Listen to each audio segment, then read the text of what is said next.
perseverance. It is only by reflection that we derive a just appreciation of the value of perseverance. When we see how much can be accomplished in any given direction by the man or woman of but average ability who resolutely perseveres in the course of action adopted as the ruling purpose of their lives, we then arrive at a just estimate of the value of perseverance as a factor in success. The old fable of the hare and the tortoise only exemplifies a truth which we are all ready to admit when we once stop to admire those stupendous works of nature and art which proclaim in no uncertain tones the triumph of perseverance.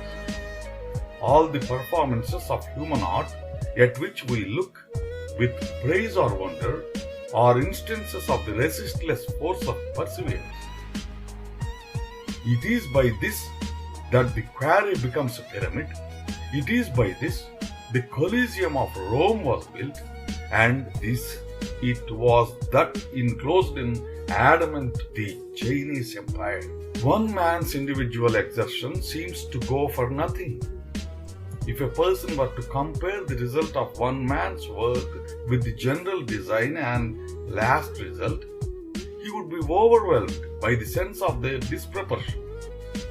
Yet these petty operations, incessantly continued, in time surmount the greatest difficulties. Mountains are elevated and oceans bounded by the slender force of human beings.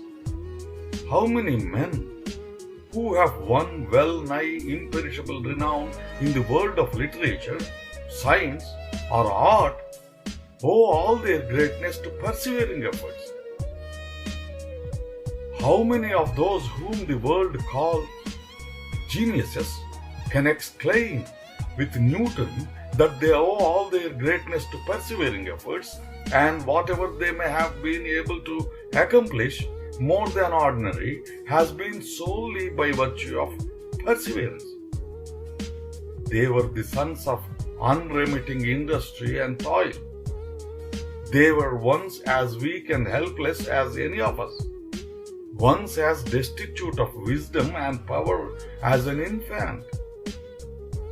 Once the very alphabet of that language which they have wielded with such magic effect was unknown to them. They toil long to learn it, to get its sounds, understand its deeper fancies, and longer still to obtain the secret of its highest charm and mightiest power. And yet, even longer for those living glorious thoughts which they bade it bear to an astonished and admiring world. Their characters, which are now given to the world and will be to millions yet unborn as patterns of greatness and goodness, were made by that untiring perseverance which marked their whole lives. From childhood to age, they knew no such word as fail. Defeat only gave them power. Difficulty only taught them the necessity of redoubled exertions. Dangers gave them courage, and the sight of great labors inspired in them corresponding exertions. Their success has been wrought out by persevering industry. It has been said by shrewd observers that successful men owe more to their perseverance than to their natural powers, their friends, or the favorable circumstances around them. Genius will falter by the side of labor. Great powers will give place to great industry. Talents are desirable, but perseverance is more so. It will make mental powers, or at least strengthen those already made. This should teach a great lesson of patience to those who are so nearly ready to sink in despair and have grown weary in their strivings for better things. For one who faints not, but resolutely takes up the work of life and perseveringly continues his exertion, It is possible for him to reach almost any height to which his ambition may point. Some of the great works of literature in which are stored away great masses of information are the results of persevering efforts before which many minds would have quailed. Gibbon consumed 19 years in writing his masterpiece. How many would have had the courage to persevere that length of time, though certain of success at last? Courage, when combined with energy and perseverance, will overcome difficulties apparently insurmountable. Perseverance, working in the right direction and when steadily practiced, even by the most humble, will rarely fail of its reward. It inspires in the minds of all fair-minded people a friendly feeling. Who will not befriend the persevering, energetic youth, the fearless man of industry? Who is not a friend to him, who is a friend to himself? He who perseveres in business amidst hardships and discouragements will always find ready and generous friends in time of need. He who will persevere in a course of wisdom, rectitude, and benevolence is sure to gather round him friends who will be true and faithful. Go to the men of business, of work, of influence, and ask them who shall have their confidence and support. They'll tell you, the men who falter not by the wayside, who toil on in their calling against every barrier, whose eyes are upward, and whose motto is Excelsior. These are the men to whom they give their confidence. But they shun the lazy, the indolent, the fearful and faltering. They would as soon trust the wind as such men. If you would win friends, be steady and true to yourself. Be the unfailing friend of your own purposes. Stand by your own character, and others will come to your aid. Almost every portion of the earth teems with works which show what man has been able to effect in the physical world by means of perseverance. Calculate, if you can, the efforts required to build the pyramids of Egypt. Can you conceive of a more enduring monument to the triumph of perseverance than that? Look at nature.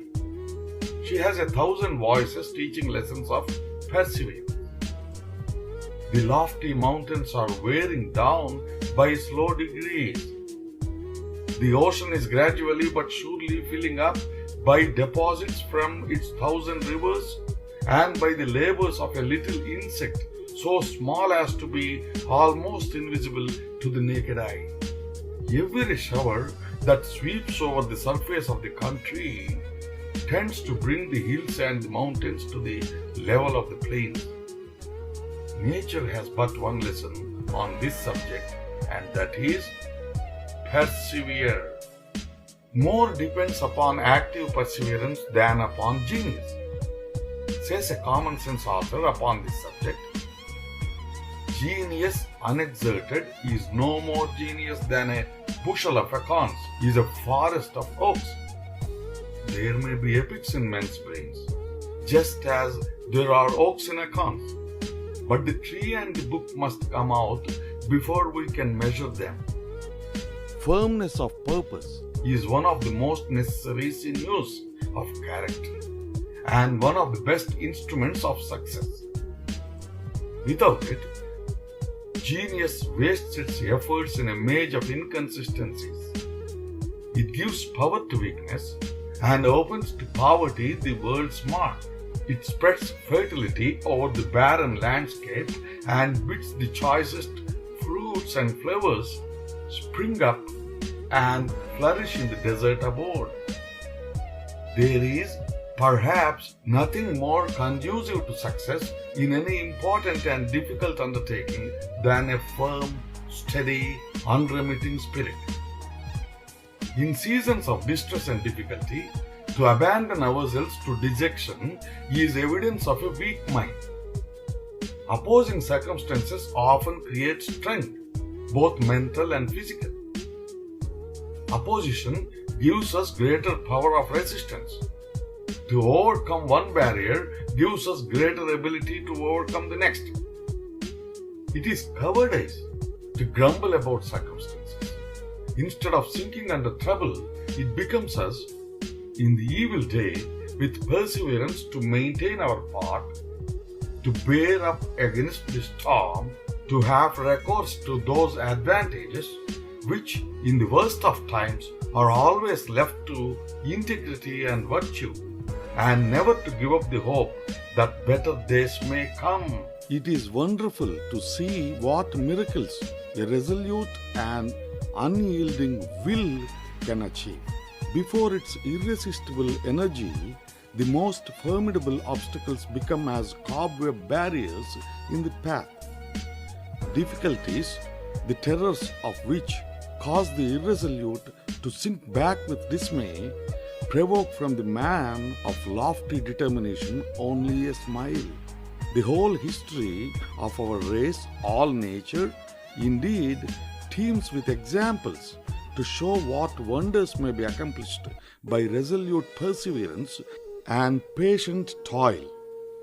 How many there are who, thinking of the immense amount of work lying between them and the object of their desires, are almost ready to give up in despair.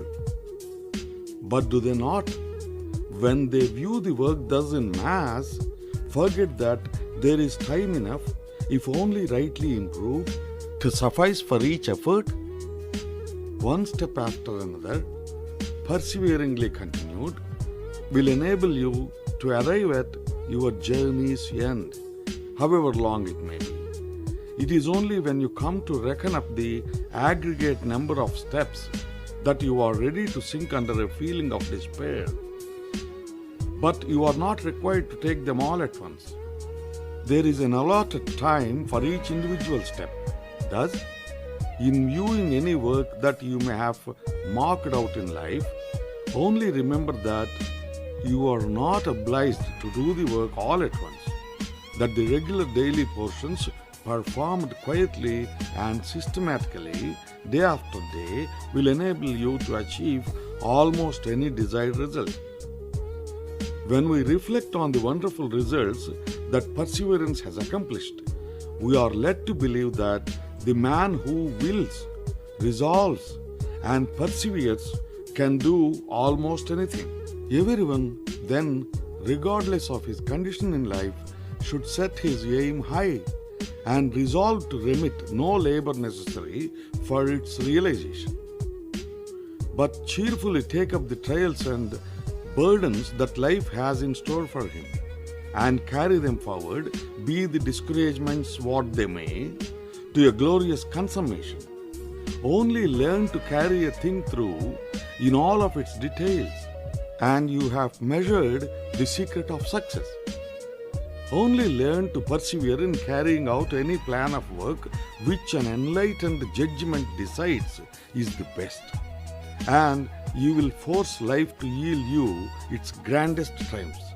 There is almost no limit to what you can achieve if you thus govern your actions and make all your exertions contribute to the fulfilling of some great purpose of life, which you took up with a brave heart and with a determination to persevere therein until success crowns your efforts.